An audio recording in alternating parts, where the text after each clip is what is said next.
Howdy folks, my name is Richie aka Bog Otter. Last week I was fortunate enough to go to ArenaNet to check out the Heart of Thorns expansion beta, and one of the things I took a deep dive look at is the new mastery system and the interface that they actually had in this demo. Now keep in mind that anything that you're going to be seeing in this video is subject to change because it's still in beta. Now I thought I would like to go through a really deep look at each one of the mastery items that was available in this demo, but before I do that, for anybody who's not familiar, what is the mastery system? The mastery system is an alternate advancement system for your characters. With the expansion coming out, there's not going to be any new levels. It's not suddenly going to raise the level cap to level 90.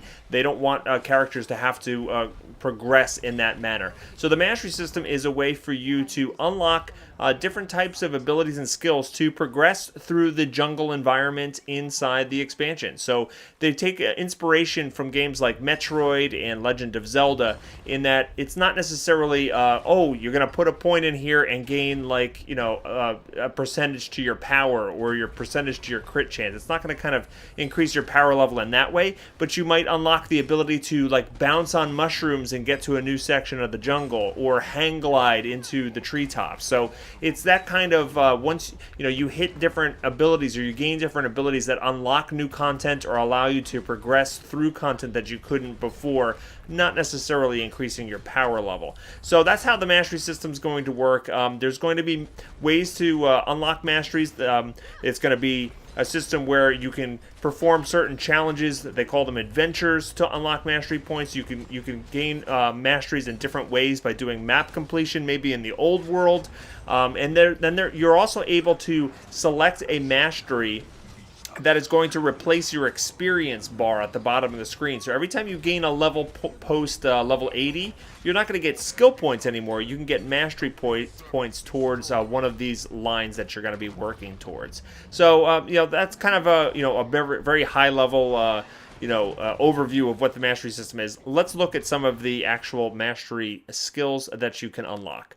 Okay, here is the mastery screen that is in the beta. Now again, this might not be the final UI for it. You can see that there are some parentheses around certain words, so things may change here. You can see at the top there it says Bacteria versus Heart of Maguma and 0-0. I have not earned any mastery points up to this point. The Heart of Maguma represents basically mastery lines in the expansion. This is going to be stuff that's going to help us traverse the jungle.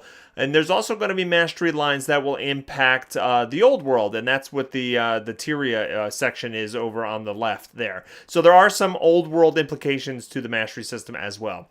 Okay, let's start looking at these mastery lines in detail. The first one we're going to look at is the glider line. And for 1 point, you will learn glider basics, which allows you to gain access to the glider so that you can glide like a squirrel across the highest points of the Heart of Maguma. So this allows you to access your glider for the first time.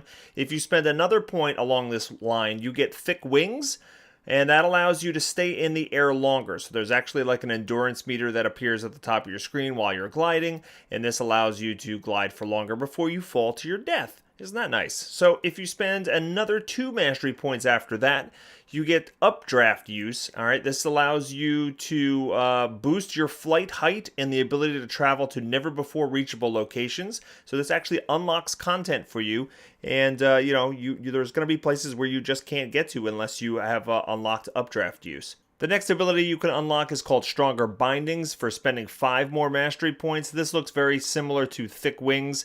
It allows you to glide longer without falling. And then if for spending 7 mastery points, you get Fast Deploy Wings.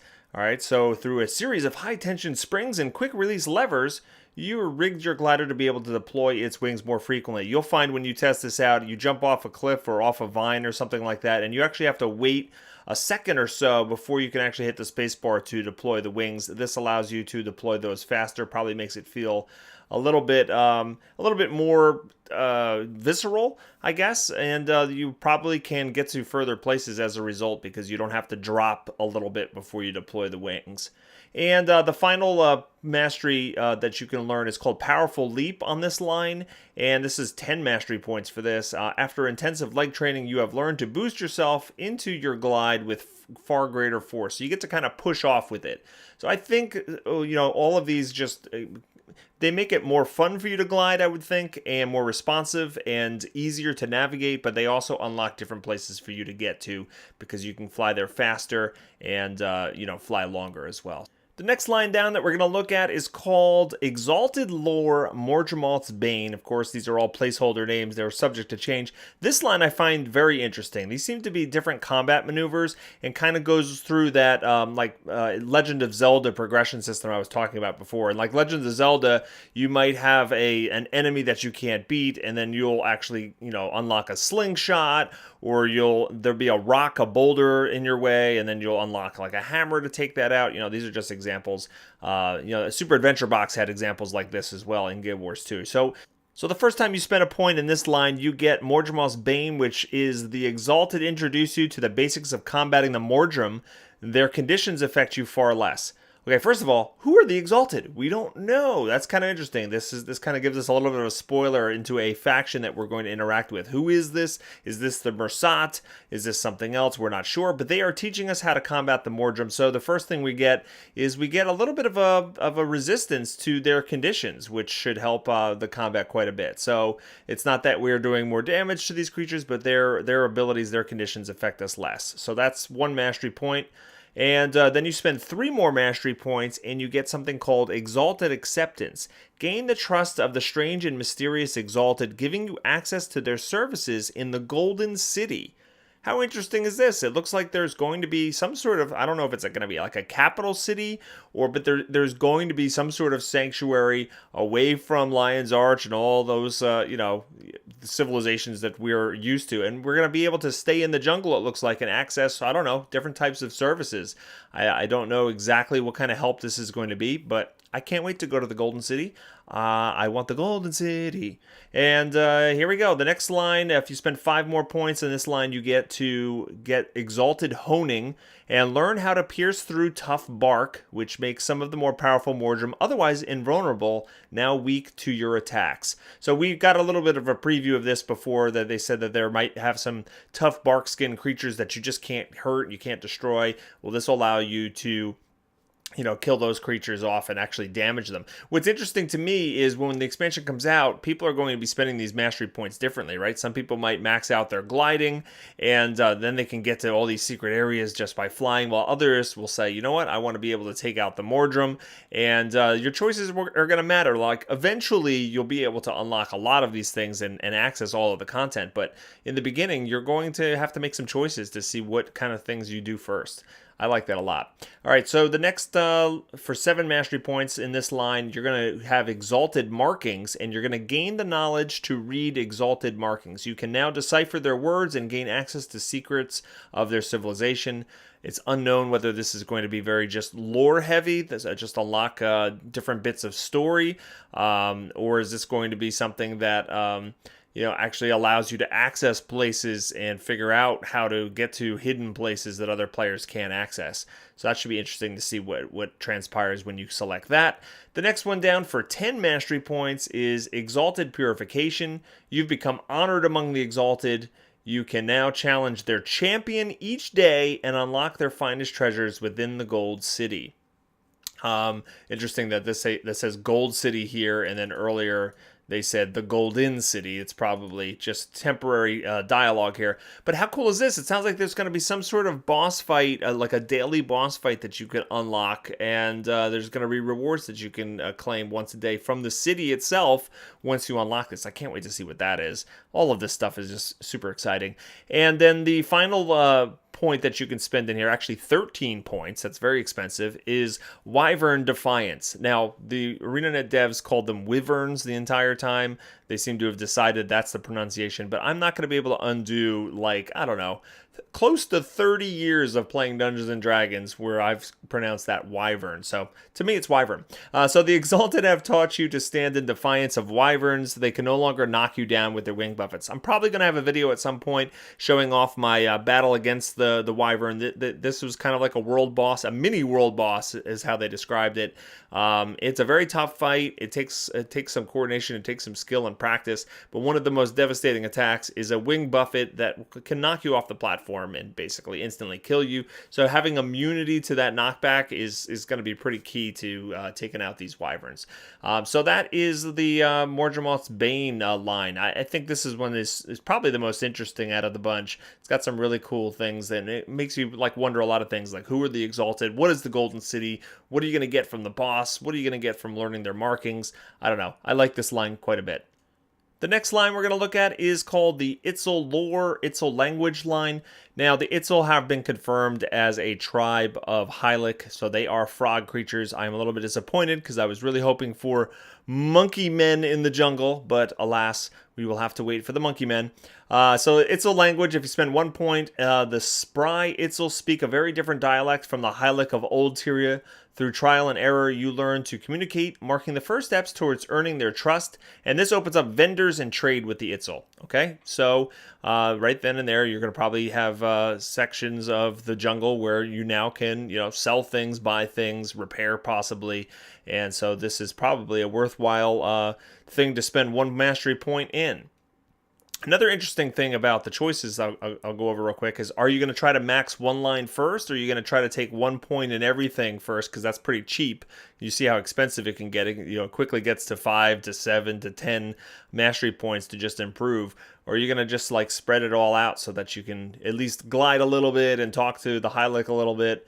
So some interesting choices there as well. If you go down this line and spend 2 more mastery points, you get Itzel Writings. You discover that the glyphs and pictographs you've seen around the heart of Maguma are the Itzel tribe's written language. With practice and conversation, you've learned to decipher them and discover the hidden treasures they conceal. All right, again, we're not exactly sure what this is going to mean. Is this going to be just juicy bits of lore that you get to unlock, or is this actually going to be different places that you're now going to have access to now that you can actually read the writing? If you spend 6 points in this line, 6 more mastery points, then you have Itzel Herbicides, and the Itzel have taught you to use the various extracts around Maguma to create poisons. These poisons allow you to deal bonus damage against poisoned or burning Mordrum. So this is another way to fight the Mordrum. The Itzel allow you to actually deal extra damage to them, which is kind of cool. And Itzel Leadership for 7 mastery points. Through careful study of the Itzel language and society, you've earned the right to challenge their champion and claim rewards in the Verdant Brink. Okay, that's one of the zones in the expansion. So again, this is kind of like the other one in the previous line, where you get a little mini boss maybe that you can collect rewards and fight each day. I like this a lot. It reminds me of the Queen's Gauntlet a little bit. Maybe they'll have bosses in there kind of similar to the tactics required for those bosses, and just being able to do them once a day for a reward, I think is pretty fun. Next up, we have, for spending 10 more mastery points, Itzel Hunting. Through dedicated teaching, the Itzel trained you how to take special trophies from foes in Maguma, unlocking rare collections. So this is kind of like the Mordrum parts in the Silver Waste, the kidneys and the bladders and the eyes and all that kind of stuff. They like body parts.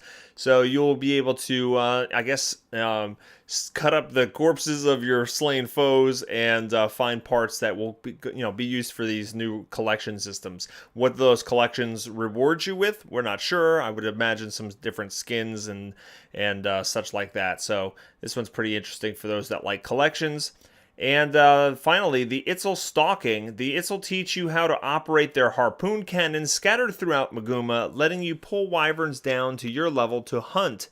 So there's going to be like some wyverns that you can fight. I know that there's one right in the Verdant Brink, kind of near where the where you come into the zone. But it looks like there's going to be wyverns flying around that you can't really do much to because they're flying around. And if you actually take this point, then you can pull them down to hunt them. So you're going to be quite popular with your guild and even just people around you if you have the Itzel Stalking mastery skill. The next mastery line is called Nuwak. I don't know how to pronounce this. It could be Nuhach or Nuwak. I call it Nuwak. This is the Nuwak, or another tribe of Hylic. Come on! Who wants the monkeys? Let's see the monkeys! So anyway, if you spend 1 point in this, the brutish Nuwak tribe language is a difficult series of tones, but with some practice, you learn to communicate. you are able to trade and converse with the bullish Awk tribe members now. So this is kind of like the Itzel one where you unlock the vendors. So for 1 point, you can now have new vendors available for you. So the next one, for spending 3 mastery points, Awk Proving. The Awk tribe give gifts based on trials of strength. Unlocking the mastery of Proving gives you the right to enter the trials.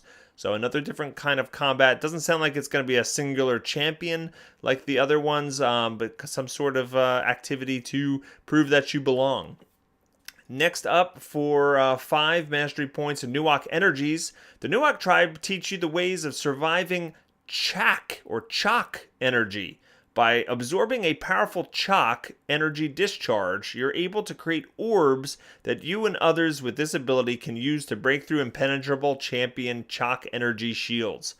No idea. I have no idea what's going on with this. It sounds like there's going to be some champions that are roaming around the jungle that really have this energy shield around them that you just can't break through unless you find somebody who has unlocked Awk energies. That's kind of interesting.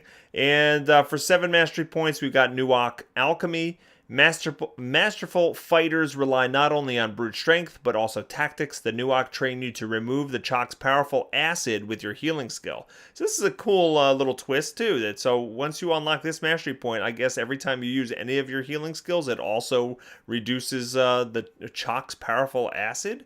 So, I don't know. It sounds like an important thing that you will want to learn. And finally, on this line, the Awk Trail Signs. Master the art of reading Awk Trail Signs, allowing you to gather information in the field. And the Awk Trail Signs reveal that which was hidden before. So these are a little bit more, we'll have to wait and see. Well, exactly what does this mean? It sounds like you're going to unlock hidden areas and get access to different parts of the jungle you don't have before. But they are very mysterious. It's also very, very mysterious. The final mastery line that we could see in at least the jungle section is the Shroom section. This is the Shroom Line, bouncing mushrooms. For spending 1 point, learn how to land precisely and use the bouncing mushrooms found around the heart of Maguma to get places previously impossible to reach. All right, these, you basically stand on a mushroom, you hit the F key, and it will transport you to a new location. I was able to try out the first tier of this one.